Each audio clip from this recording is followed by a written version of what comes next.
հերթական մի խեղկատակությունը, հերթական հայոյախոսությունը, հիմա էլ ամուր դրել է հետևյալը, թե բա կաթողիկոսին պետք է հեռացնել։ Քրիստոնեությունը մեր ինքնության կարևոր մասն է կազմում։ Երբ որ ասում էին հայ է, հասկացվում էր, որ քրիստոնյա էր։ Ասում էին քրիստոնյա, հասկացվում էր, որ հայն է, որովհետև հայը տարել է քրիստոնեություն աշխարհով մեկ։ Աստվածամայրը Հովհաննեսին փոխանցեց այդ բանը, խնդրելով, որ տանեն Հայաստան։ Եվ նա փոխանցեց Մաթեոսին, չէր կարող գալ։ Մաթեոսը, երբ որ եկավ Օձունում, կառուցեց եկեղեցի, խորանի տակ դրեց այդ շորերը, թաղեց։ Օրինակ Աբգար թագավորը, որ եղել է առաջին քրիստոնյա թագավորը, հա, 400-ականների սկզբին թագավորը Վրահամ Շապուհարքան եւ կաթողիկոսը Սահակ Պարթևը, որը Գրիգոր Լուսավորչի ծոռն էր, օրհնեցին Մեսրոպ Մաշտոցին, որպեսզի վերականգնի հայոց գրերը։ Մենք պետք է ճանաչենք մեր եկեղեցին։ Դեք երբեմն ես ցավ եմ ապրում, որ մենք ինքներս մեզ իսկապես չենք ճանաչում։ Որովհետև ագրագիտությունը մեզ կերել է։ Այո, եւ թշնամին խփում է մեր հենց այդ արմատներին։ Ես երբեմն լսում եմ մարդիկ, հա բա նա տեսնում կաթողիկոսն ինչ արել, հա բա այսինքն ոմանք այսպես ընդունել են Փաշինյանի խայծը կերել են այս։ Շենքերի գլխի գրած էր գիրքը լավագույն նվերն է։ Հիմա ինչ դա լավագույն նվերը։ Տոտո են, այսպես գովազդում, խաղեր on-line։ Մաշալլա, նշանակում է Փարք Ալլահին։ Եթե դու սենց ազգանում ես վերցրել, մենք քեզնից ինչ սպասենք, հիմա մաշալլանին են ուզում բերեն։ Հայաստանը այսքան հազարամյակներ աշխարհի տերերի կոկորտին դրած ոսկորը չեն կարողանում հախից գան։ Հա կորցնում ենք հողեր, ճիշտ է, բայց մենք կանք ու կլինենք, որովհետև երբ որ մենք չլինենք, իրանք էլ չեն լինի։ Գնում է հաջորդ զիջման տարածքային։ Խալաթ է անում, չի ստացվի։ Գառնանը, որ փախան վերջի պահին բան է հրապարակից։ Այդ կուսակցություններն էին։ 1 տարի առաջ։ Հա։ Սրբազան պայքարի։ Այո։ Փախան, չէ՞։ Բլբլացին, մեկ էլ չկան։ Հայ լինելը շատ մեծ պատասխանատվություն է եւ պատիվ է։ Եկեք բոլորս մեջքներս մի հատ լավ ուղիղ պահենք ու ասենք ես հայ եմ։ Ես հին եմ, ինչպես Լիառնաս Արարատյան։ Ողջույն սիրելի հայրենակիցներ, մենք հաղորդաշարն է Հայք News լրատվականի եթերում։ Գարեգին II ամենայն հայոց կաթողիկոսին զորակցելու նպատակով 3 զվարթնոց միջազգային օդանավակայանում բազմաթիվ քաղաքացիներ էին գնացել, նրանք ծափողջություններով ընդունում էին դրսից ժամանող մեր վեհափարին, վեհափար վանկարկումներով եկեղեցու թիկունքին է հայ ժողովուրդը նման վանկարկումներով մեր ժողովուրդը 3 ընդունեց հայոց վեհափարին եւ հենց տեղում Գարեգին II-ը մի հետաքրքիր ուղերձ հղեց մեր ժողովրդին, ուզում եմ մի փոքր հատված նրա խոսքից այժմ ընթերցել։ Գիտեմ, որ եկել եք ձեր վերաբերմունքը հայտնելու վերջին օրերին հանրապետության վարչապետի կողմից թույլ տրված եկեղեցու եւ եկեղեցականների հասցեին արված արտահայտությունների առնչությամբ։ Գիտենք, որ այդ արտահայտությունները հնչեցված վարչապետի կողմից համընդհանուր վրդովմունք են առաջացրել մեր ժողովրդի զավակների մոտ ի սփյուռս աշխարհի։ Հավատում եմ, որ ձեզ հետ միասին խոհեմորեն առանց ավելորդ հուզականության, առանց ընդվզումների պիտի կարողանանք հաղթահարել նաև այս դժվարությունը։ Ամուր մնացեք ձեր հավատի եւ առ եկեղեցին ունեցած ձեր սիրո եւ հավատարմության մեջ։ Մենք ձեր այս վերաբերմունքը գնահատում ենք, բայց նաև ցանկանում ենք ասել, որ այն առավել եւս պարտավորեցնում է մեզ եկեղեցականներիս մեր առաքելությունը նույն նվիրումով եւ հավատարմությամբ առ ձեզ, առ հայրենիքին, մեր իրականացնելու արդյունավետ կերպով եւ անշեղորեն։ Մեր հորդորը պիտի լինի միաժամանակ, սիրելիներ, որ այս դժվարին ժամանակներում ամուր եւ հաստատուն պահեք միաբանությունը ազգային մեր կյանքում։ Թույլ չտանք, որ որևէ կերպ մեր կյանքում տեղ գտնեն այնպիսի արարքներ եւ գործողություններ, որոնք կվտանգեն ազգային մեր միասնությունը։ Մենք հավատում ենք, որ մեր միասնական ջանքերով, մեր կարողությունների մեկտեղումով պիտի կարողանանք դիմակայել բոլոր փորձություններին, հարթել մեր կյանքի բոլոր դժվարությունները լավատեսությամբ, հույսով, հավատով կերտել մեր եւ մեր զավակների վաղվա պայծառ օրը։ Աստված օգնական եւ պահապան մեր ժողովրդին այսօր եւ հավիտյանս։ Ես ընթերցեցի 3 Գարեգին II հենց Զվարթնոց օդանավակայանում իրեն ընթരാճ գնացած մեր հավատավոր ժողովրդին ուղղված եւ առհասարակ հայ ժողովրդին եւ Սփյուռքի մեր հայությանը ուղղված իր ուղերձի հետեւյալ հատվածը։ Իսկ այսօր իմ հյուրը գրող հրապարակախոս Լիա Ավետիսյանն է։ Շնորհակալ եմ Տիկին Լիա, հերթական անգամ մենք Սիրով, բարև Արմենիջան։ Տիկին Լիա,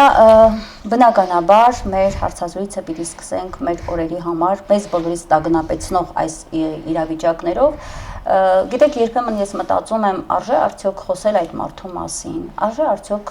անդրադառնալ նրա հայտարարություններին, բայց ամեն օր լույսը բացվելուն պես, այսպես օրակարգ է դարձրել երկրի վարչապետի այդ պաշտոնը զբաղեցնող անձը մի նոր հայտարարություն, մի նոր հրապարակում, այսպես բոլորիս ալեկոծում է, փորձում է օրակարգ թելադրել, մեզ տանել իր օրակարգի հետևից հերթական մի խեղկատակությունը, հերթական հայոյախոսությունը, հիմա էլ ամուր դրել է հետևյալը, թե բա կաթողիկոսին պետք է հեռացնել, ընտրություններ պիտի անել, 3 էլ կոչ արեց ինչ որ մի հանձնաժողով ստեղծել եւ փաստորեն 3 արդեն կար լրջագույն անհանգստություն, որ նա որոշակի աղանդավորական ուժերի ուղղորդում է դեպի Էջմիածին, դեպի Բեհարանը գրոհելու։ Ինչ արշավ է, դուք միշտ հայտնի եք ձեր հետաքրքիր վերլուծություններով, ես նախ կխնդրեմ ձեր գնահատականը հայոց առաքելական, հայ առաքելական Սուրբ եկեղեցու դեմ ուղված այս արշավը, ինչ է ձեր գնահատմամբ, ինչ է սա նշանակում, ինչու որոշեց այս օրերին, թեպետ 2018-ից նա այս գծի վրա է, բայց այնուհանդերձ ինչու այս օրերին նա սկսեց նման հակաեկեղեցական կամ աղանդավորական հարձակումները իր։ Բանն այն է, որ քրիստոնեությունը մեր ինքնության կարևոր մասն է կազմում։ Միշտ պատմության ընթացքում հայ քրիստոնյա ասելով հասկանում էին ամբողջություն։ Երբ որ ասում էին հայ է, հասկացվում էր, որ քրիստոնյա էր։ Ասում էին քրիստոնյա, հասկացվում էր, որ հայն է, որովհետև հայը տարել է քրիստոնեություն աշխարհով մեկ։ Եթովպիայում, երբ որ Մենաստան են կառուցել 4-րդ դարում, հետո 5-րդ դարում, բորոտով հիվանդների համար հիվանդանոց են կից կառուցել։ Երբ որ առաքյալները եկել են Հայաստան, մենք մենակ Բարթողիմեոս ու Տաթևոս ենք ասում, բոլորն են եկել Հայաստան, բոլորը, Մաթևոսը աստվածամոր խնդրանքով ինքը փոխանցեց Քրիստոսի ծննդյան շուրերը, Հովհաննեսին փոխանցեց, քանի որ որդու պատգամը կատարում էր Հովհաննեսը, նա էր տիրություն անում Աստվածամորը։ Եվ Աստվածամայրը Հովհաննեսին փոխանցեց այդ բանը, խնդրելով, որ տանեն Հայաստան։ Եվ նա փոխանցեց Մաթևոսին, չէր կարող գալ։ Մաթևոսը, երբ որ եկավ Օձունում, կառուցեց եկեղեցի,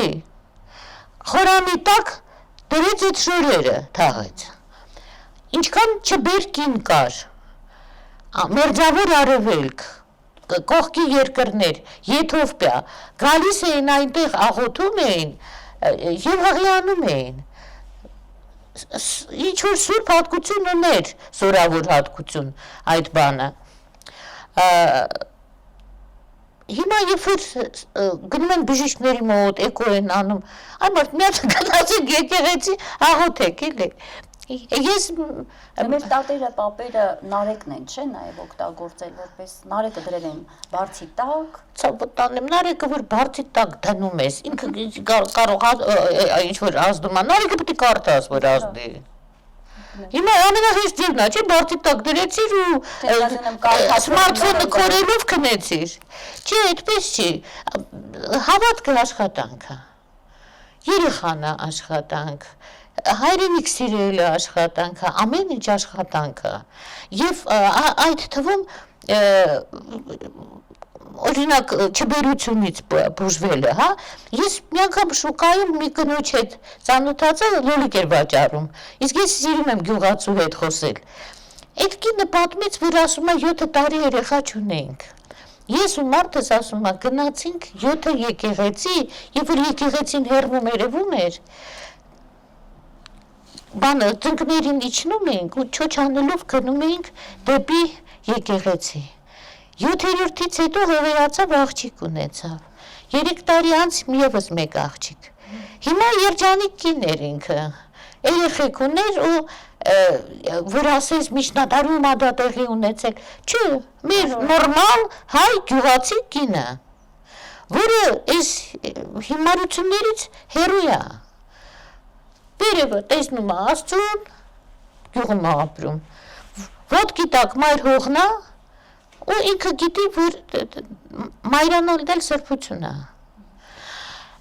Մեր եկեղեցու մասին որքան կարողանում են ստեր աչ ու ձախ կրկնում են։ Կրկնում են ջուր բաներ, օրինակ Աբգար թագավորը, որը եղել է առաջի քրիստոնյա թագավորը, հա, առաջի քրիստոնեական եկեղեցին Եդեսայում է ստեղծվել։ Եթե դու այդ Google-ում նայես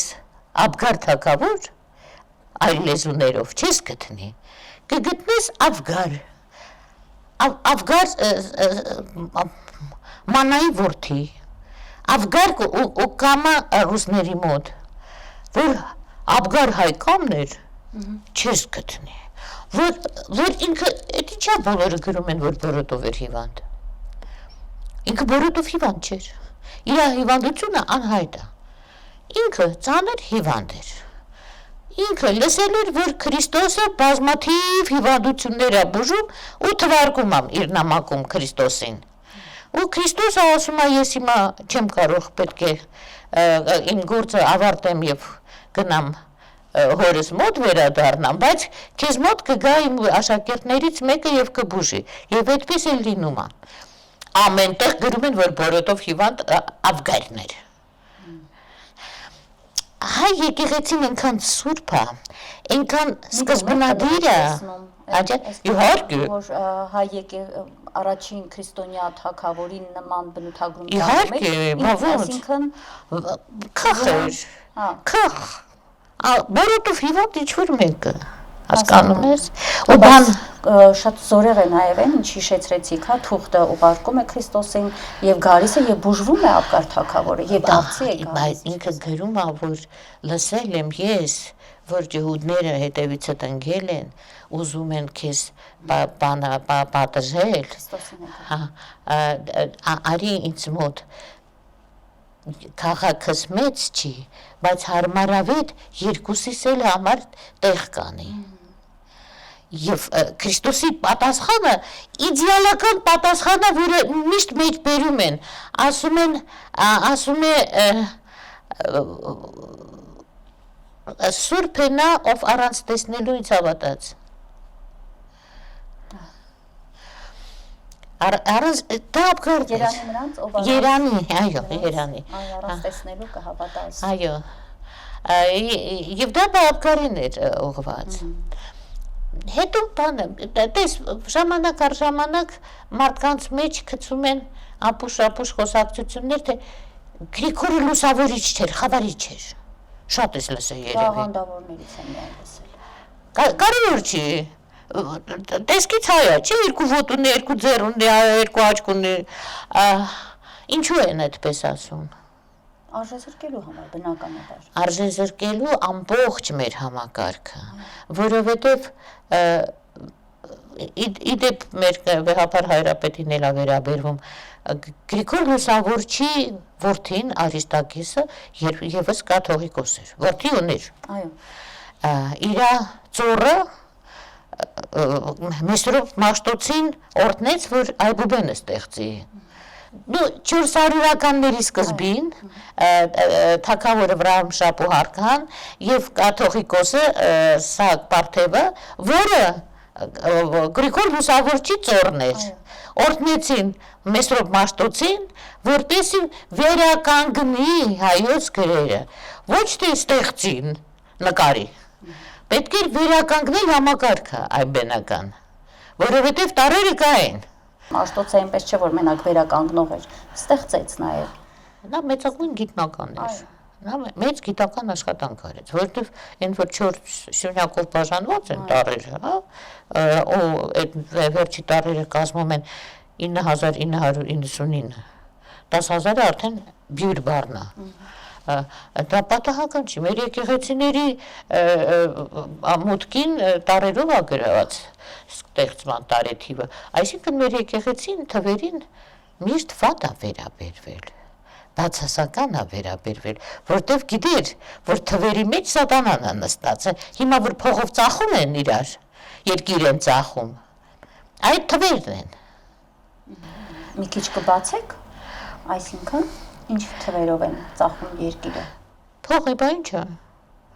Փողը ինչ է, թիվ չի։ $1000, $50,000, ինչքան է Սորոսը ծախսել Հայաստանի վրա, 50 միլիոն։ 50 միլիոն է ծախսել, որպեսզի այս երկրի վերջը տա, որպեսզի արդյունաբերություն չլինի, որպեսզի կանայք անբարո կյանքով ապրեն, որպեսզի երեխա չունենան, այդ սաղ Սորոսյան քարոզի հետևանք է, չէ՞։ Փող, թիվ։ Եվ հիմա դառնալով այս իշխանության, քաղաքականությանը մի հասկանանք, շատ հետաքրքիր է իհարկե հակուզեմ լսել ձեզ, եթե կար էլի, որտեվ եկեղեցում մենք պիտի հասկանանք, մենք պիտի ճանաչենք, Տիկին Լիա,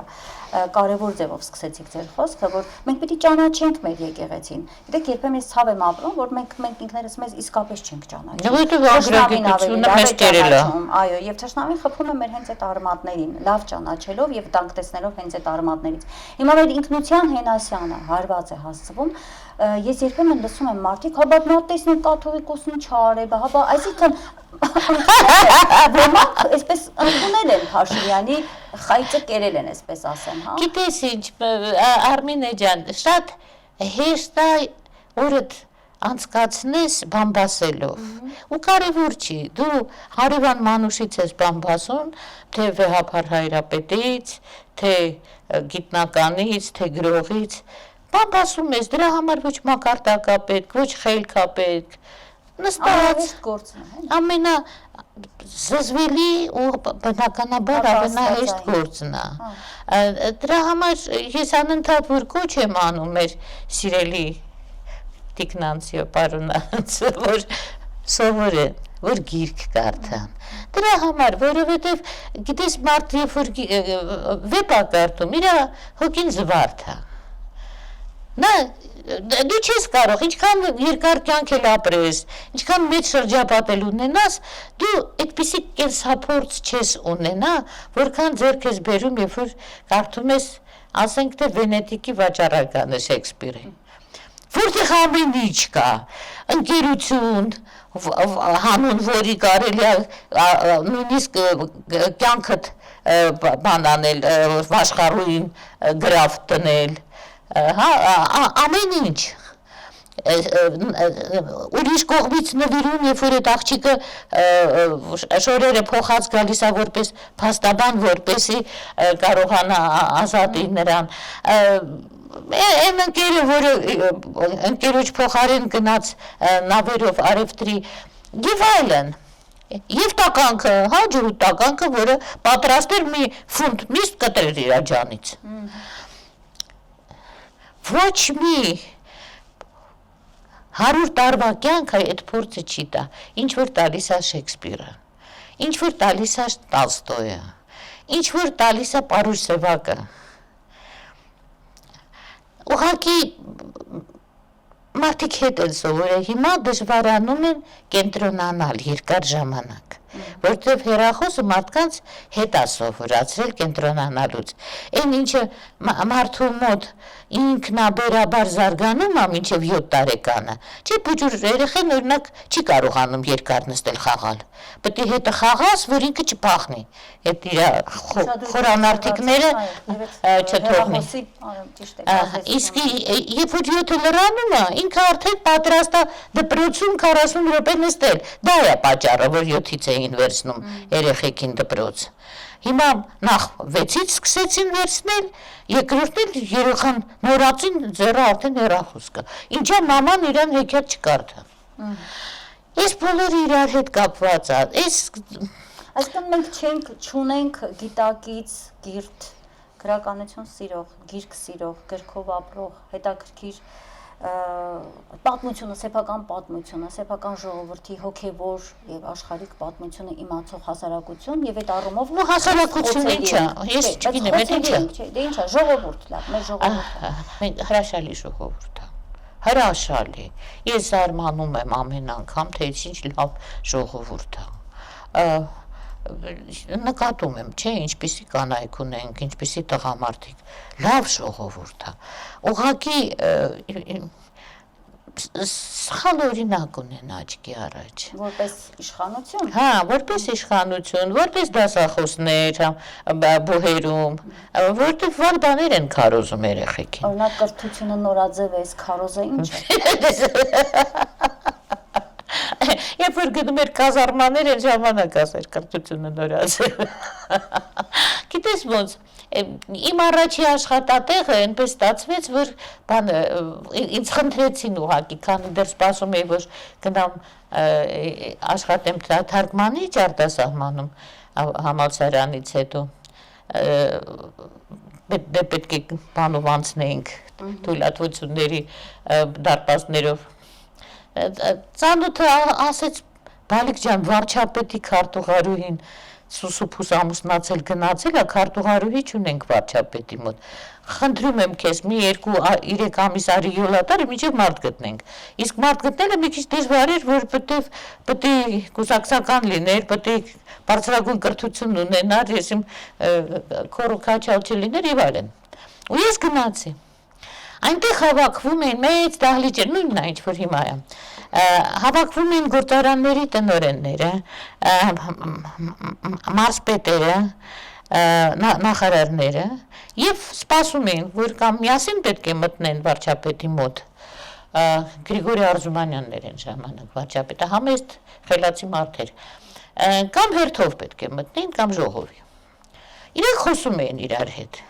Եթե գործից չէին խոսում, Արմինե, խոսում էին գրքերից, նոր ստացված, կարդացած գրքերից։ Այնտեղ գրախանութ կար, հիմա չկա իհարկե։ Այդ գրախանութի վարիչը բերում էր ցուցակը, նոր ստացված գրքերի, ես լացի ելնում էր ցուցակի վրա այդ խիստ սահմանափակ քանակով վարչապետին ու տեղակալներին էր հասնում։ Ուրեմն վարչապետը նշումները անում էր, Մարիտան տանում էր հաշվապահությունում աշխատավարձից պահում էին ու հետո բերում էր այդ գրքերը։ Ես կեսը դախլիտակ էի դնում, կեսը իրան տալիս էի, հետո կարդում էի, փոխանակում էինք։ Բայց ես ուզում եմ ասեմ, որ պաշտոնյա մարդիկ կարդում էին եւ կարդալը մոդայիկ էր։ Շենքերի գլխի գրած էր գիրքը լավագույն նվերն է։ Հիմա ինչ դա լավագույն նվերը։ Տոտո են, այսպես գովազդում, խաղեր on-line, հայտարարություն է, չգիտեմ։ Գիտես ինչ, դա թիթիզություն չի։ Դա անհրաժեշտություն է։ Մարդը զվարթ է, ես օրինակ տարիքով մարդ եմ, չէ՞։ Ինչի իմ ապրած օրերը լավն են, երջանիկ են, որովհետև ես ոչ միայն լավ շրջապատ ունեմ եւ իմ ընտանիքը, այլ նաեւ ես իմ շրջապատը իմ գրքերում է։ Շատ հետաքրքիր է։ Լավ, Տիկին գանք մեր այս օրերին մի հատ հասկանանք հիմա այս մարդիկ ինչ են ուզում այդ եկեղեցուց։ Ասում են կաթողիկոսը պետք է փոխվի։ Երեք ես լսեցի Ռուբեն Մելիքյանը, փաստաբան, այսպեսի մի միտք ասաց, որ սրանց նպատակը հետեւյալն է. փոփոխություն անեն, ինչը իհարկե հակասահմանադրական քայլ է։ Իրավունք չունեն, չունեն։ Իրավունք չունեն, բայց տեսեք նպատակը իրենց եւ բերեն իրենց այսպես կոչված սրտի կաթողիկոսին, որը կարող է օրինակ լինել Թուրքիայի քաղաքացի, հայ լինել ազգությամբ, բայց Թուրքիայում հայ եկեղեցու որևէ ներկայացուցիչ, հա, սա շատ լրջագույն խնդիր է եւ դրանով վերահսկողություն սահմանեն թուրքական վերահսկողություն հայոց եկեղեցու վրա, այսինքն Էրդողանի վերահսկողությունը մեր եկեղեցու վրա, ինչ կասեք այս մասին։ Գիտես ինչ, Թուրքիայում ուրեմն կաթողիկոսին եւ մյուս եկեղեցիների ղեկավարներին հաստատվում է Թուրքիայի նախագահան։ Պետք է Էրդողանը հավանի այդ մարդուն, որ հաստատի։ Հիմա մեր եկեղեցու առաջնորդի ազգանունը այդտեղ Մաշալյան է։ Մաշալլա նշանակում է Փարք Ալլահին։ Եթե դու սենց ազգանուն ես վերցրել, մենք քեզնից ինչ սպասենք, հիմա Մաշալյանին են ուզում բերեն։ Դուք էլ գիտեք, որ Գիտես ինչ, իրանք այդպիսի թաց երազներ ունեն կներեք արտահայտությանս համար, երազանքներ են, պլաններ են, ուզում են, քիչ է ուզելը, իրանք չեն կարող դա անել։ Արմինե, շատ տարօրինակ է այս, Հայաստանը այսքան հազարամյակներ աշխարհի տերերի կոկորդին դրած ոսկորը չեն կարողանում հախից գան։ Հա կորցնում ենք հողեր, ճիշտ է, բայց մենք կանք ու կլինենք, որովհետև երբ որ մենք չլինենք, իրանք էլ չեն լինի։ Մենք հավերժ ենք, Արմինե ջան, դա պետք է մենք միշտ հիշենք, ուղղակի մենք չպետք է վերընկած սմարթֆոն քորենք, պետք է միշտ հիշենք, որ ծնվել ենք հայ, պարտավոր ենք հայությանը սատարել, մեր մայր հողին պարտավոր ենք սատարել եւ ծառայել։ Դուք տեսնում եք համարժեք ընդվզում ժողովրդի կողմից։ Ես շատ ուրախացա երեք տեսա ոնց դիմավորեցին վեհապար հայրապետին։ Հա, հետո հրապարակում էլ հավաքվել էին։ Չէ, գիտես ինչ, միջև քրիտիկական պահ իրանք կարող են ֆոկուսներ անել, բայց մի հատ պահ է գալի, որ հայ ասում է ստոպ։ Ստոպ։ Հա։ Եկեղեցուն չի կարելի ցերտել, չի կարելի։ Անցավ սահմանները Փաշինյանը։ Հա, անցավ։ Եթե երեք դուք նկատեցիք, այսպես անդադ լուրեր էին պատտվում, ես էլ հարցազրույց ունեցա Գորիսի հոգևոր հովվի հետ, Տեր Ահարոնը, որ բավական համարձակ եւ շատ լավ գիտի ինչոց է, ինչպես ասում են, ուղնուծուցից քաղաքականությունը լավ իմացող չէ, մենք փայլուն հոգևորականներ ունենք։ Իհարկե, կրթված մարդիկ են, շատ լավ գիտեն ինչ է կատարում մեր ազգի դեմ, ինչ հարվածներ եւ որտեղից են գալիս, նա հստակ հայտարարեց, որ Փաշինյանը իր հույսը դրել է կոնկրետ որոշակի քայքայիչ աղանդների ներկայացուցիչների վրա եւ երեկվա դրությամբ այդ Ռամա, թե չգիտեմ ինչ մի կազմակերպության Ռեմա, այո, այդ Ռեմա կոչվող այդ կազմակերպության ղեկավարի հետ էր բանակցում, հետո կյանքի խոսքի ղեկավար Արթուր Սիմոնյանի հետ շատ հետաքրքիր իրար հետևից ժամերի մեջ փոփոխություն եղավ, օրվա ավարտին Արթուր Սիմոնյանը այդ քայքայիչ աղանդի ներկայացուցիչը անգամ հայտարարեց, որ իրենք կապ չունեն, իրենք ոչ մի համաձայնության չեն եկել Փաշինյանի հետ։ Շատ հետաքրքիր իրավիճակ էր։ Դուք հասցրեցիք վերլուծել ինչ կատարվեց։ Եթե թարգմանենք եբրայերենից, գիտես ինչ է ստացվում։ Եվ կյանքի խոսքը երկու թև ունի։ Հա, այդ դա չգիտեի։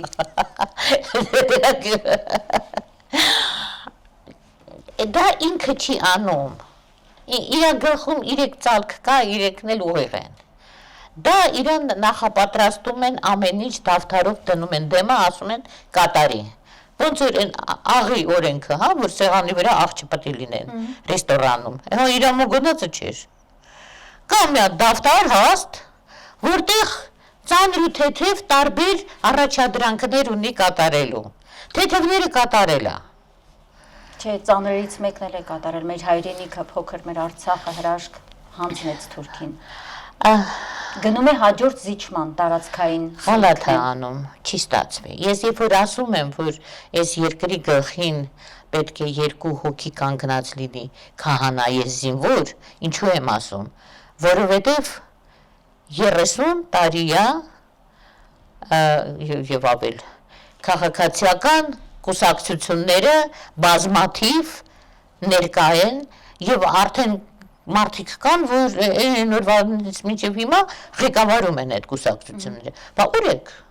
Բա ուրեք մի անգամ ձեն հանեք էլի։ Մի անգամ ասեք մենք ուզում ենք այսպիսի ապագա Հայաստանի եւ հայերի համար ու դրա համար պայքար ենք ձեռնարկում։ Ուրեք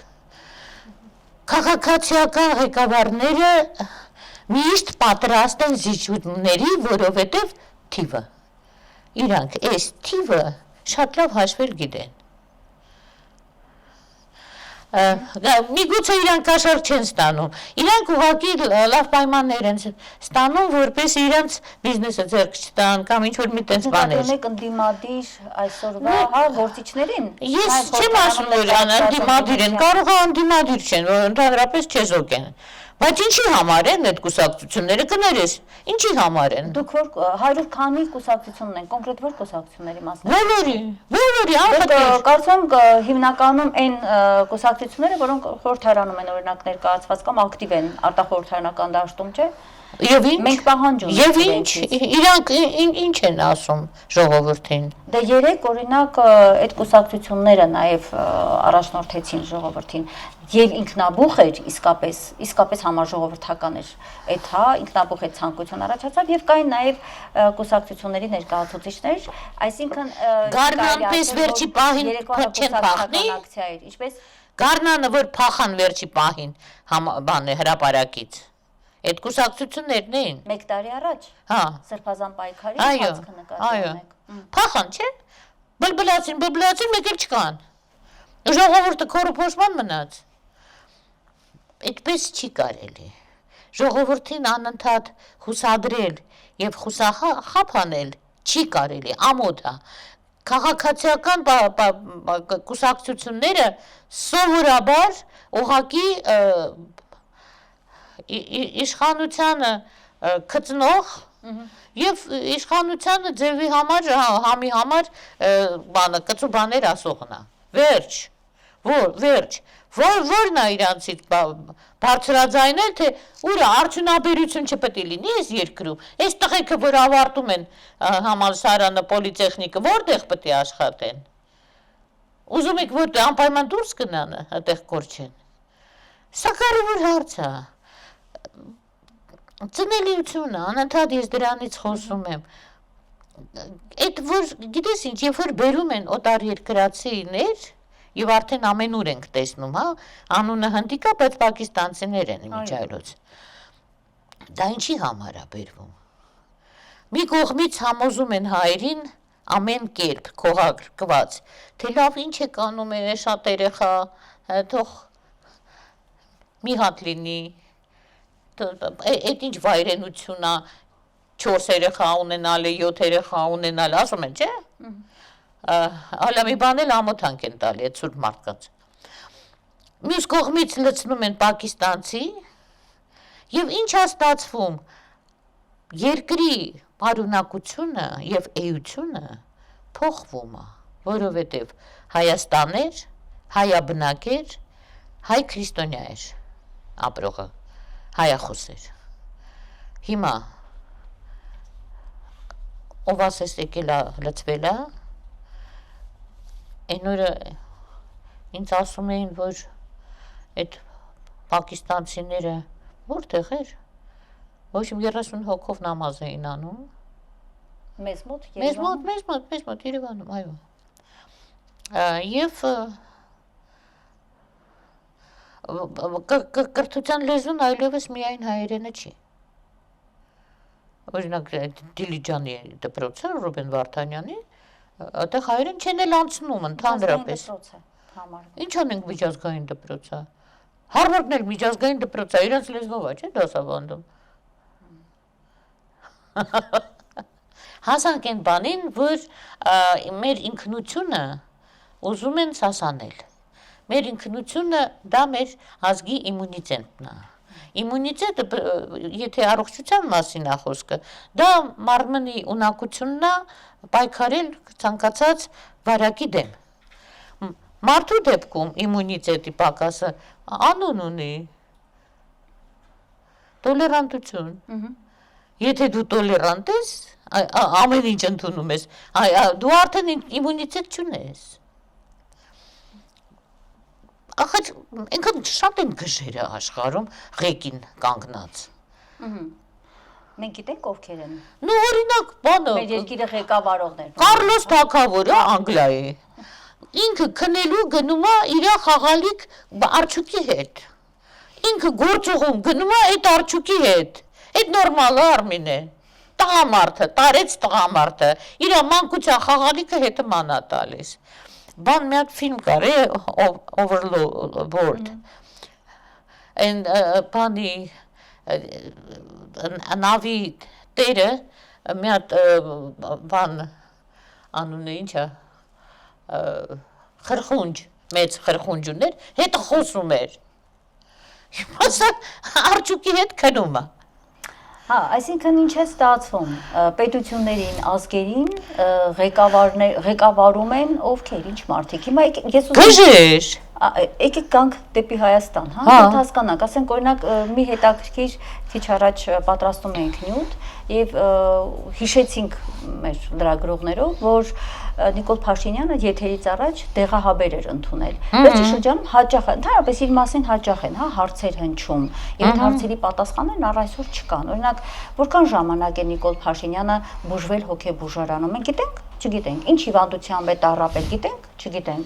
Ի վերջո նա հոգեբոր առումով եւս հայ առաքելական եկեղեցու հետևորդ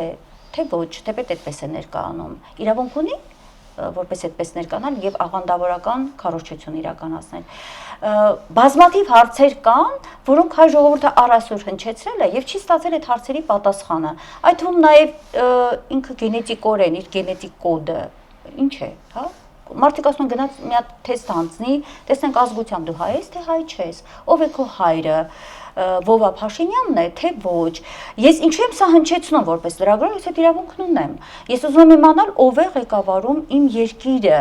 ով է իմ երկրի վարչապետի պաշտոնին նստած, ով այսօր իրականացնում է քաղաքականություն, որը մենք անընդհատ տեսնում ենք հակահայկական է։ Գիտես Քրիստոսը ասել է, որ պտուղով դատեք ծառի մասին։ Հիմա սրա պտուղներից երևում է, որ կամ գիժա, կամ թուրքա։ Ուրիշ բան չկա։ Ուրիշ տարբերակ չկա։ Հայը այսպիսի բան չեր անի։ Եդ նորմալ հայը սա չեր անի։ Իհարկե։ Բայց բանն այն է, որ նորմալ հայերն էլ հետևից գնում են։ Հավատում են։ Դեռ կա, ինչ որ հատված կա, թեպետ հիմնականում վստահությունը զրոյացվել է։ Դե որտեվ այժմ բանաներ խոստացել չի տվել, իրանք ասում են ուրա իմ կական։ Կակաս եմ ուզում։ Մի քիչ մենք պետք է հիշենք, որ մենք հոգևոր ազգ ենք։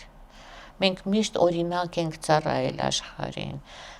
Երբ որ թարգմանչի հարցեր ծագում, միայն հային էին այդ բանը վստահում, որտեղ գիտեին, որ հայը կատարյալ ձևով թարգմանությունը կանի եւ չի խափի, չի դավաճանի, որտեղ երկու կողմից նստած են մարդիկ, տարբեր լեզուների տեր են։ Թարգմանիչը իզորու է իրենց բարիշացնել եւ իզորու է այնպիսի բառախաղանի, որ իրանք իրար սպանեն։ Ռուսաստանը օրինակ, երբ որ ուղարկում էր դեսպան արևելյան որևէ երկիր, միայն հայերին էր ուղարկում, որովհետև նախ վստահ էր, որ հայը չի խափի, երկրորդ գիտեր, որ հայը որ արևելյան երկիրը գնա, բազմաթիվ հայեր կգան իրան գործ կտան, կզեկուցեն երկրի վիճակից, տեղի գաղտնիքներից եւ հազար ու մի բանից։ Շատերի մասին օրինակ ելակետը դա եղավ, որ հասկացա, որ հայ էին։ Հետո հետազոտեցի, պարզեցի, այո, այդպես էր։ Օրինակ Կուտուզովը, ոչ մեկի մտքովը չէր անցնել։ Միակ բանը, որ կարծում է զարմանում էի ես, որ այդքան այդ փառքին չարժանացավ Կուտուզովը, որ Նապոլեոնին հաղթեց։ Անընդհատ վերցնում են գերմանացու վրա էին գցում։ Ասում են, հա, Կուտուզովը նստած քնած էր վրանում, կինոյում էր, չէ, այդպես էր։ Տեղով խելք էր այդ մարդը։ Ու ինքը աշխատել է Թուրքիայում դեսպան։ Իսկ դրա մասին իմիջիայլոց գրել է բանը Սուրեն Այվազյանը ժամանակին։ Ես էլ ասել ավելի Սուրեն Միխայելովիչ Կուտուզովն էլ, թե ասեց լիա դու փորող ես, դու կգտնես։ գտա մի օր բառարանն կարդում էի ամպոչ ակլորը հայերեն կոչվում է կուտուզ իսկ մենք փոքր ժամանակ ինչ էինք ասում ռուս կուկուրուս հավի տուտուզ էինք ասում բայց իրականում կուտուզ է ամպոչ ակլոր Գրիբայեդովը օրինակ Գրիբայեդովը եթե հայ չլիներ այդպիսի դաժան մահի չէր արժանանա այդ դավադիրներին որ ուղարկեցին այդպիսի տանջանքներով այդ մարդուն սպանեցին եւ ընդհանրապես շատ են օրինակները երբ ռուսական կայսրությունը վստահել է հային որպեսզի ինքը դեսպան լինի Ռուսաստանի շահերը ներկայացնի արևելքով մեկ հիմա ունենք մի իշխանություն որին ոչ Ռուսաստանը, ոչ Արևմուտքը, ոչ Արևելքը, ինչպես ասում են, չի վստահում։ Սա մեր իշխանությունը չի, սա Սորոսի բալեն է։ Այսինքն մենք կարող ենք ասել Տիկին Լիա, որ մեր իշխանության ղեկին օտար մարդիկ են։ Օտար շահերի հասակում։ Ջանիկս, եթե ճիշտը խոսենք, շատ վաղուց։ Գրաված է մեր երկիրը, որ ասում եք վաղուց, ասում եք իհարկե, Սովետը ինչի քանդեցին։ Սովետը ինչի քանդեցին։ Ամերիկան շատ վատ վիճակում էր այն ժամանակ։ Սովետը քանդեց, բաժանեց 15 մասի, իրար մեջ բաժանեցին ու սկսեց կրծել, լափել։ Միացյալ Նահանգների շահույթը 92 թվականի վերջում հասավ 2700%-ի։ Այդպիսի տոկոս պեք տեսած կաք, ընդհանրապես լսած, կարդացած կաք, 2700%-ով աճեց իրա հնեն։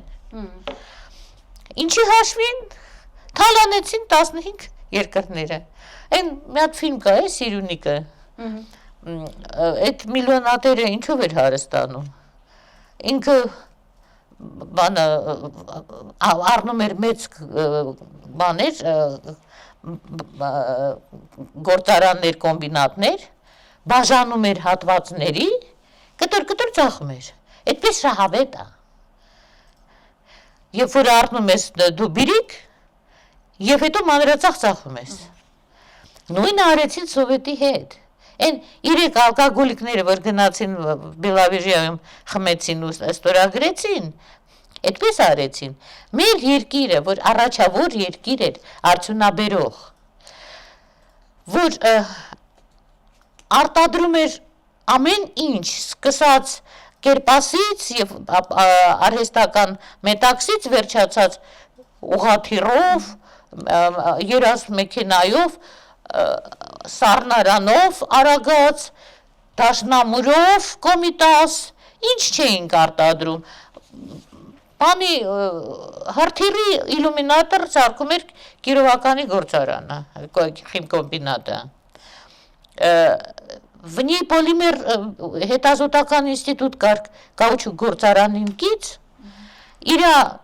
գիտական հոդվածների տեսակարար կշիռը ամբողջ Սովետի մեջ ամենամեծն էր։ Էլ չեմ ասում մեր մնացած հետազոտական ինստիտուտները։ Էդ էր չէ ուզածները, որ մենք դառնանք արդեն ճարտատիրության ներքևի հարգում նստած մարդիկ, որոնք սպասեն տուրիստները գան, տուրիստներին մենք ման տանք Հայաստանով մեկ։ Այդ տուրիստների մեջ ինչքան ավազակ կա, ինչքան փչացած կա, ինչքան լրտես կա, կարևոր չի։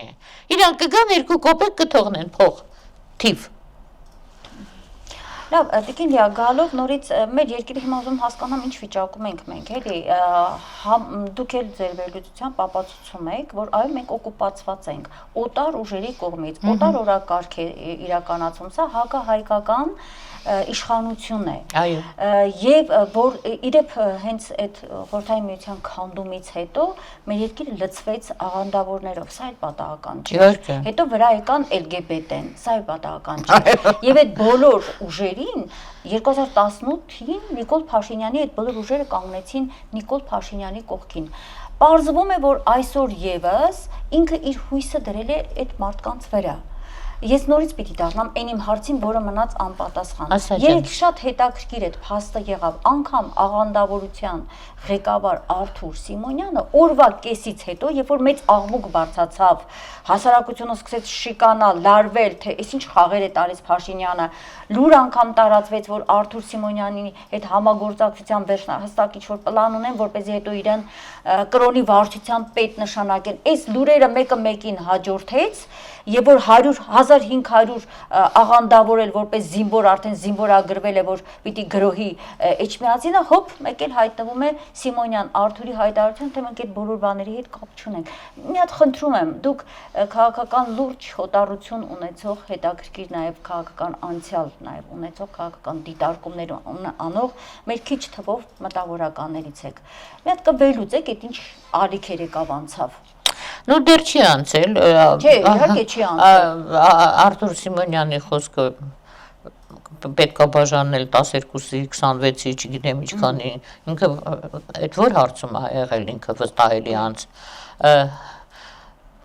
բայց որ ուզում են դա անել, անկասկած։ Վախեցան գուցե մեր ժողովրդի հետ ինչ-որ այսպես բան կար, չէ՞, ժողովուրդը Իրանք միշտ են վախում մեր ժողովրդից, ուղղակի ժամանակ առ ժամանակ չափի զգացումը կորցնում են, մի հատ քթներին ստանում են։ Իրանք վախեցան։ Վախեցան։ Հա, այսօր անցնում է ես Պրոշանով, միլիցեքայից նստել են պատի տակ։ Ինքն էլ է վախեցած։ Բայց երբ որ արգելեցին, որ Սուրբ Հովհաննես եկեղեցու ղողանջները հնչեն, չէին վախում, այնքան լկտի էին, որ քանի ամիս է այդ եկեղեցու վերևի զանգերը չեն հնչում։ Գիտես ինչ, բանը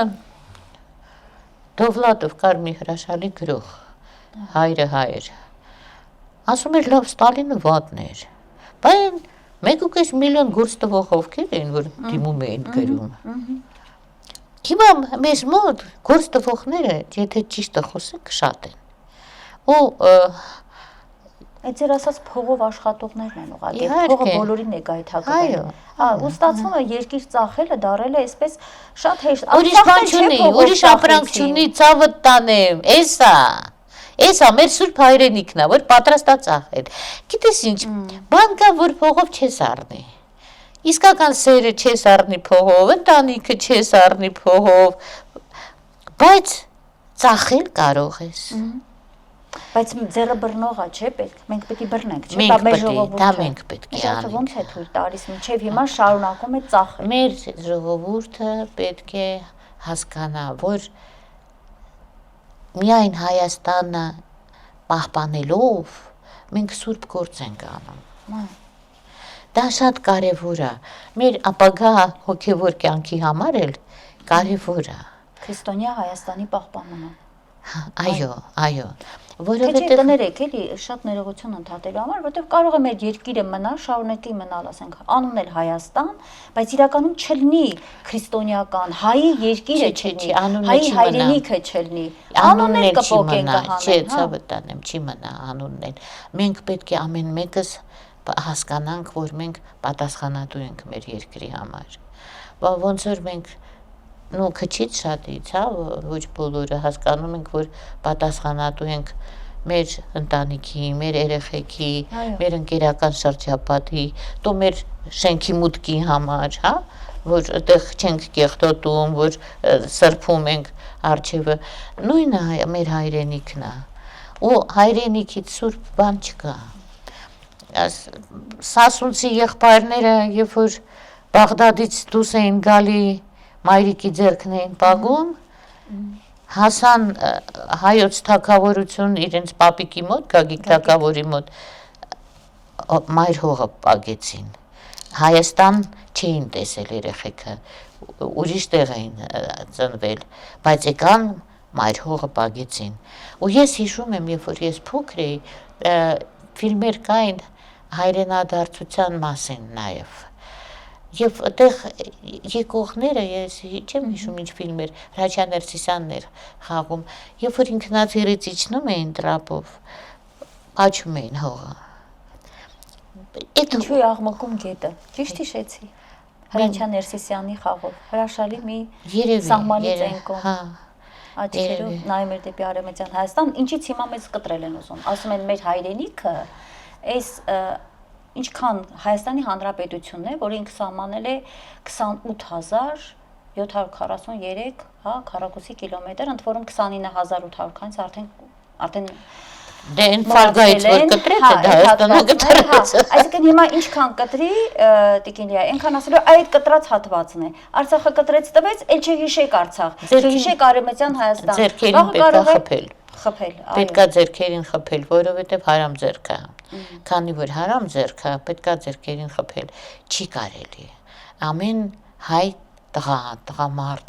պետք է հասկանա, որ նա է պաշտպանելու։ Վաղը թուրքը կգա, իր մորը, քրոջը կընկան կբռնաբարի։ Էտա ուզում։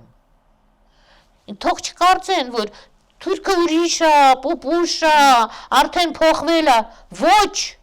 ազգերը չեն փոխվում։ Մենք էլ չենք փոխվել։ Դրա համար այսքան տաղանդավոր երեխեք են ծնվում ու մեծանում։ Ու տասնապատիկը կլինի, եթե մենք վերադարձնենք մեր երկիրը իր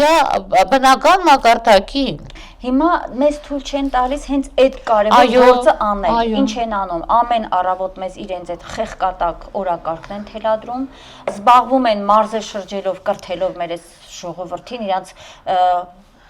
չգիտեմ ինչ են կրթում, բայց մի բան գիտեմ, որ ինչ որ ներկայացնում են խորենացի, կամ ժամանակակից գրողներ, կամ չգիտեմ, այնտեղ օրինակ Հրանտ Մաթեւոսյանից էի մեջբերում արել, սխալվել էին, այսինքն ամեն ինչ գլխի վրա են ներկայացնում։ Դրանք անգրագետ են, Արմենը ջան, դա ինչ է ուզում։ Մեր հարցազրույցի սկզբում հստակ ասեցիք, իրանք ծրագրած տալիս են, այս կասեք, այն կանենք, աղից սկսած։ Աղը դնել սեղանին, թե չդնել օրինակ։ Տեղայնացնում են իրանց տալիս են առաջադրանք, թե ձեր դասականներին օգտագործեք այս հարցերը հերքելու համար, այս հարցերը առաջ տանելու համար, իրանք է ստեղծագործաբար մոտենում են իրանց գլխին գյուրա, իրանց կրթությանը գյուրա, իսկ իրանք անգրագետ են, բացարձակ անգրագետ են, նույնիսկ այն մարդիկ, որոնք կանգնած են կրթության ղեկին։ Այո, այո։ Լավ, հիմա տեսեք, մի հատ գիրք ուտեմ տանը, ինձ բերել են ուրեմն նվիրել են, բայց լավ են բարձր գլխներով տալու էի։ Ուրեմն չինական դպրոցի համար հայոց լեզվի դասագիրք։ Մեջը գրված է. հայոց լեզուն ստեղծել է Մեսրոպ Մաշտոցը։ Ոնց է քո համար։ Այսինքն հայը լուռ էր, լեզու չուներ, Մաշտոցը 5-րդ դարում ստեղծեց հայոց լեզուն։ Դրա համար 100,000-ամյա պատմությունը, այսպես սեղմում են։ Չէ, գիրը ու լեզուն վերցրել են, միացրել են։ Հա։ Այսինքն լեզու էլ չկար, ոչ միայն գիր չկար։ Դե մեր պատմության ժամանակագրությունն են կրճատում։ Մեր ռադիոն, երբ որ այն ժամանակ 18 թվին անխոչնդոտ մտան ու իրանց չսպանեցին, իսկ պահակը պարտավոր էր դա անել։ Պատահական չի, որովհետև նախապես պաշարված էր ռադիոն։ Ամբողջ անձնակազմը ղեկավար արդեն փոխված էր։ Արդեն այն մարդիկ էին, որոնք պատրաստ էին իրանց ընդունել։ Եվ դրա համար պորտ անկախության առաջի օրվանից գալիս է հաղորդում, արդյոք հայերեն է։ Որտեղ մի հատ տականք, որը երևի վաղուց արդեն ծածկել է, ասում է, այս բառը հայերեն չի, սա թուրքերեն է, այս բառը հայերեն չի, սա պարսկերեն է։ Մեզ համոզում են, որ մենք մեր լեզվով չենք խոսում։ Ում մասին է խոսքը, անուններով ասենք։ Ես չգիտեմ։ Դե հիմա առավել քան վատ վիճակում է մեր ռադիոն, որովհետև ռադիոյի ղեկավար է նշանակվել մի մարդ, որը չգիտեմ ինչ ծրագիր է իրականացնում, ասենք առաջի իր գործը եղել է այն, որ Արցախի որտեղ տեսել է սենյակներում Արցախի քարտեզը հանել դեննետել է, դեննետել։ Այսօրվա Արմեն Քոլոյան անուն ազգանունով անձը, ով ղեկավարում է հանրային ռադիոն։ Լավ, կարծում ես նախորդը շատ ավելի լավն էր։ Դե ցավալին նա է, որ վատին վատն է փոխարինել։ Այո։ Դե սա նշանակում է ծրագիր է գնում մեր դեմ մինչև վերջ հայավոչնչացման ծրագիր։ Եկեք մենք մեր ծրագիրն էլ իրագործենք իրանց դեմ։ Ոնց։ Ոնց։ Եկեք մեր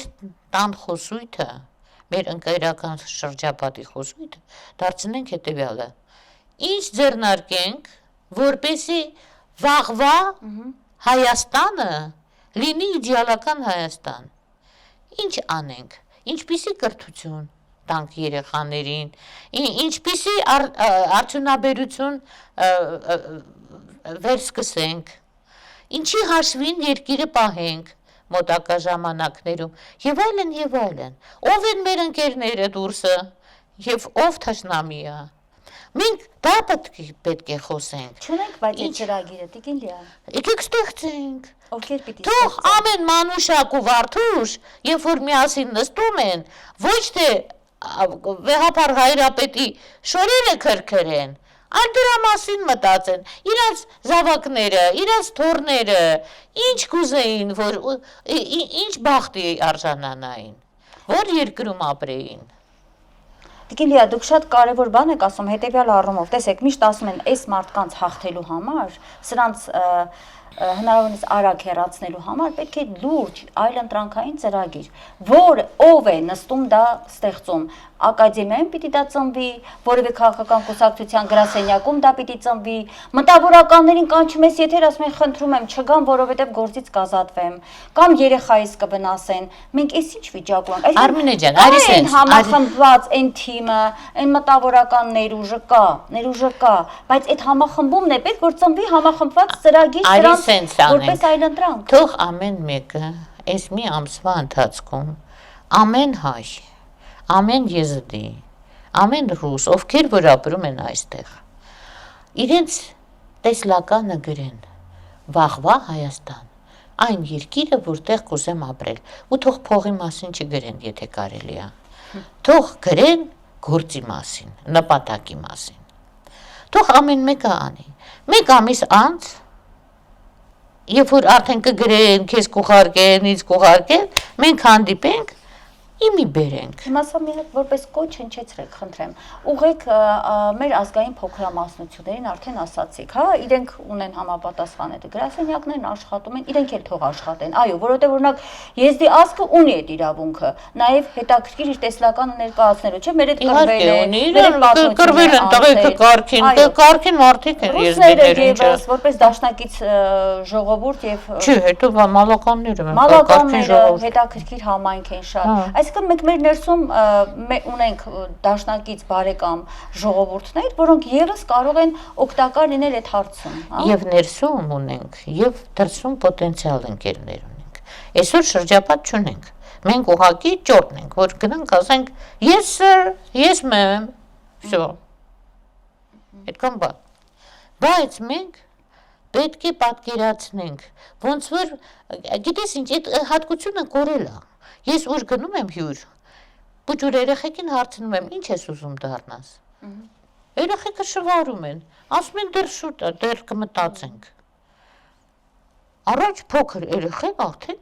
ուներ երազանք։ Ինքը օդաչու է ուզում դառնա, ինքը ջութակահար է ուզում դառնա, չգիտեմ, խառատ է ուզում դառնա, ամեն մեկը ուներ երազանք, նավին։ Նույնիսկ մեկ նեղվում ենք այդ բառից, ասում ենք լավ չասենք այդ, բայց հայտնի խոսք կար, մանկուց երազել դառնալ, ասենք մանկավարժ, չէ՞, ասվում էր։ Իհարկե ասվում էր, այո, աղջիկները ուզում էին բժիշկ դառնալ, ուսուցիչ դառնալ, իհարկե, ուզում էին։ Մեր տան սեղանը մի քիչ բարձր էր սրանից, ուրեմն ես փոքր էի, իսկ այն ժամանակ հյուրերը շատ էին, չէ՞ առանց զգուշացնելու մարդիկ նորմալ մտ գալիս են հյուր։ Ինձ որ հարցնում էին ինչ ես ուզում դառնաս, ես սեղանի տակով էի դեռ ման գալիս։ Ես ասում էի գրող։ Սա ուշքը գնում էր, բայց երեխեքը գիտեն։ Երեխեն գիտի իր ապագան։ Ուղղակի պետքա մեծերը հասկանան դա, գիտակցեն, որ երեխուն պետքա խոսացնել, խոսելու ժամանակ ինքը հոպ կմտնի ծրագիր այդ բառը։ Երեխաներին պետքա արտասանել տալ, բուջուր երեխուն աթոռի վրա կանգնացնել, ասել հիմա ասա շունն ու կատուն։ Պարտադիր անպայման, թող չասեն մանկապարտեզում սովորացնում են, մանկապարտեզը առանձին հարց է, բայց տանը երեխան պետք է արտասանի, տանը մարդիկ պետք է երգեն, շատ կարևոր բաներ կան, որոնք փոխում են տան մթնոլորտը, որոնք սեր են ծնում տան մեջ, պահպանում են այդ սերը, եւ նաեւ սեր հայրենիքի նկատմամբ, քո ազգի մարդկանց նկատմամբ։ Երբ որ մարդիկ բանը դժգոհում են հայերից, ես զարմանում եմ, որովհետեւ դուրսը ինչքան հայ տեսնում եմ, քեֆս գալիս է։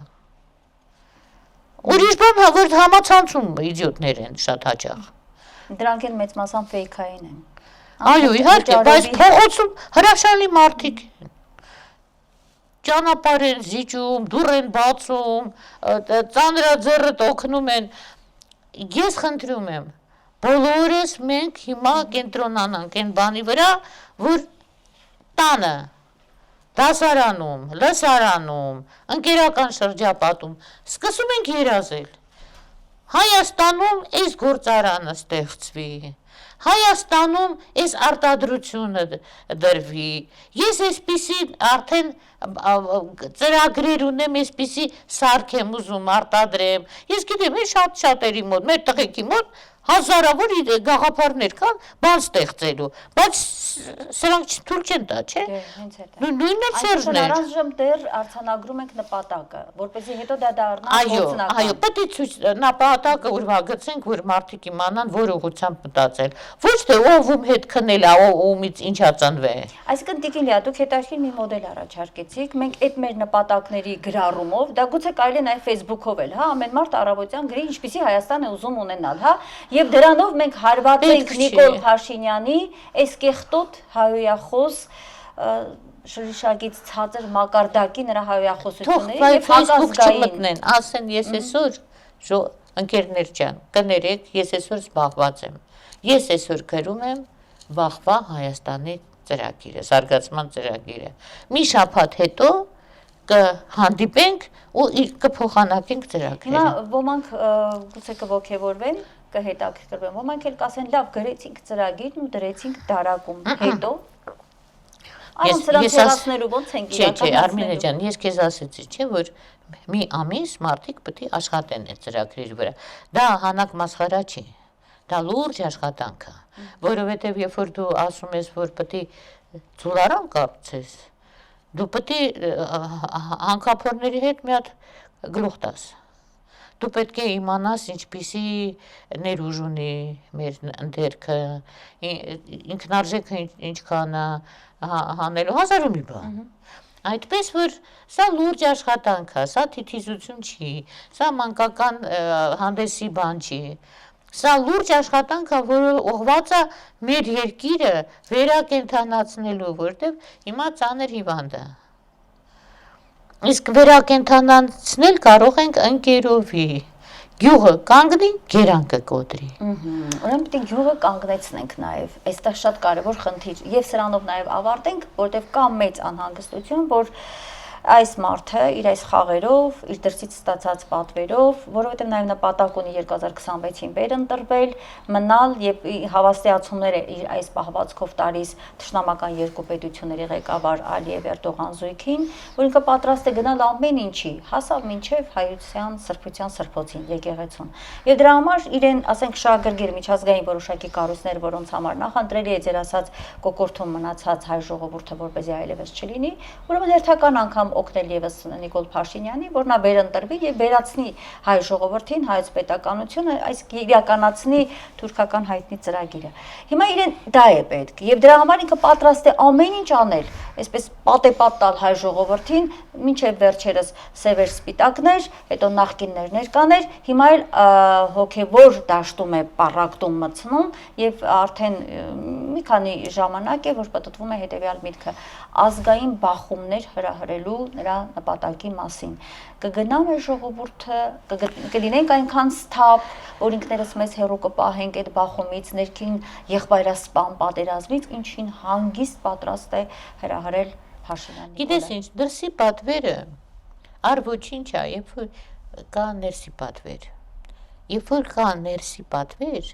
յուրաքանչյուր հայից, եզդուց, մալականից հնչած պատվեր, մենք բոլորս իրար քույր ու եղբայր ենք, եկեք միանանք, որ մեր երկիրը վերակենդանացնենք, որովհետև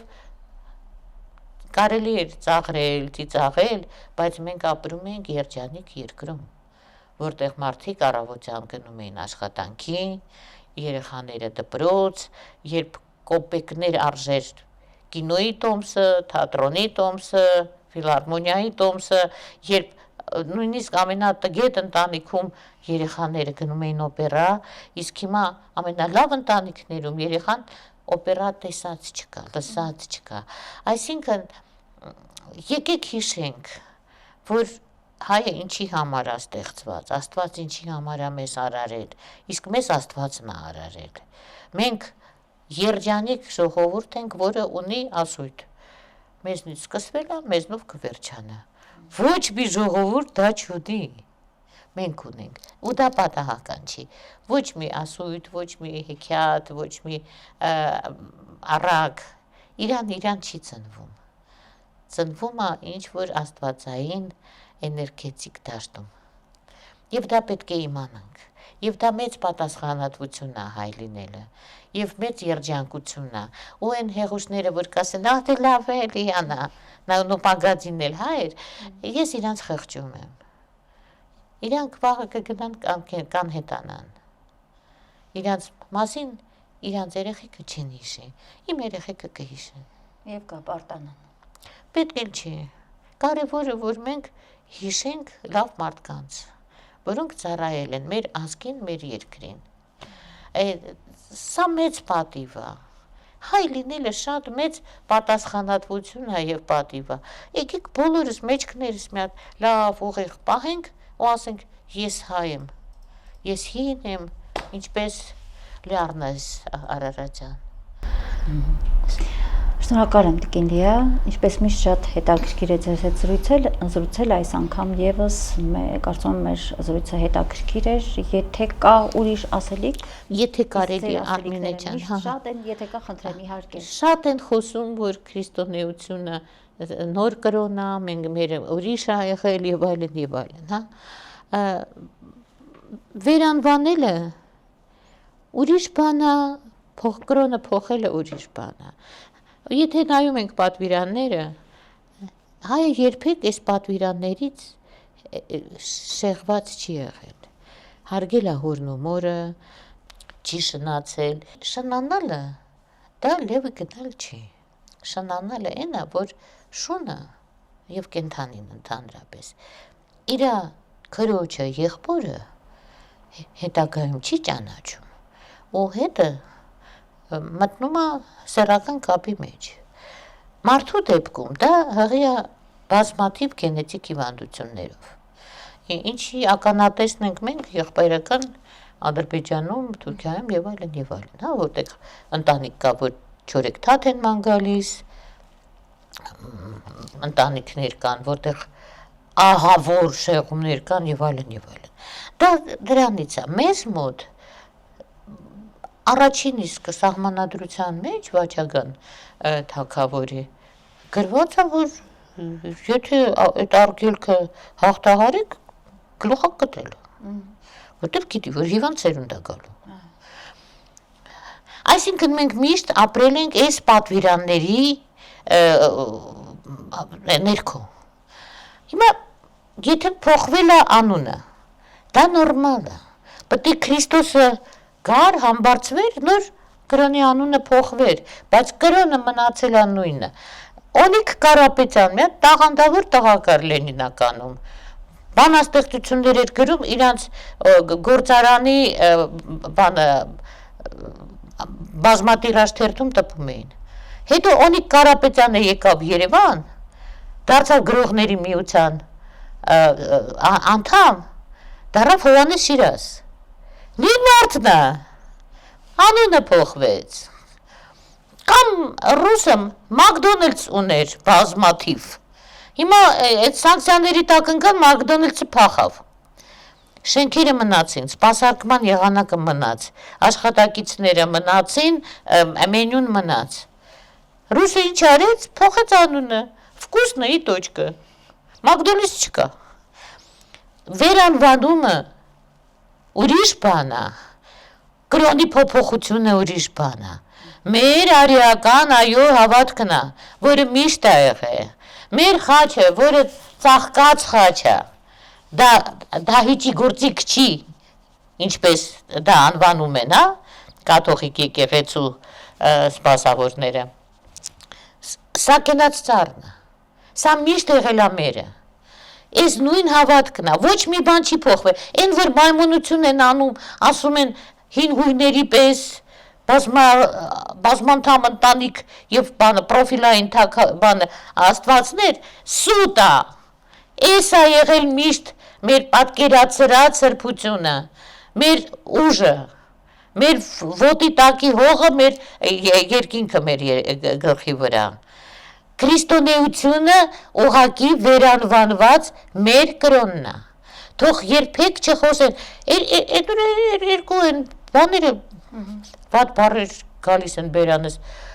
Ֆիլարմոնիայի մեծ դահլիճում, որը ԿԳԼՍՄՏ նախարարության ձեռի տակ է, չէ, երկու կին շնորհանդես կազմակերպեցին իրանց գրքի, որտեղ իրանք ապացուցում են, որ Քրիստոսը Քրիստոս չէր, Հուդա էր։ Հուդան էլ Քրիստոսն է։ Հայը քիչ էր շեղված, հիմա լրիվ գժվի։ Չհասկացա, կրթության, գիտության, մշակույթի նախարարության մակարդակով նման քարոզ է եղել, ես ճիշտ հասկացա։ Իրանց այդ դահլիճը իրանց տրամադրության տակ է։ Առանց իրանց թույլատվության այդ դահլիճը ոչ մեկի չեն տրամադրում։ Դες բան չի լինում երբեք։ Այսինքն մենք գործ ունենք պետական մակարդակով հերթական ուղեղների լվացման փաստի հետ։ Որ մարդիկ գժվեն, ասեն, այս Քրիստոսը չի, այս Հուդան է, այս Հուդան չի Քրիստոսն է, դե գնա։ Եվ այսպես մենք պետք է իմանանք, որ մեր հավատքն է սուրբ եւ անփոփոխ, մենք որպես ազգ ենք սուրբ եւ անփոփոխ եւ պետք է մնանք։ Եվ դա մեծ պատիվ է եւ մեծ պատասխանատվություն։ Պետք է լինենք հայ։ Շնորհակալ եմ Տիկին Լիա հետաքրքիր զրույցի համար։ Վերհիշեցնեմ իմ հեռուստադիտողներին, մենք տաղավարում ես այսօր հյուրընկալել էի հայտնի գրող, հրապարակախոս, թարգմանիչ Լիա Ավետիսյանին։ Լավ եղեք, կհանդիպենք։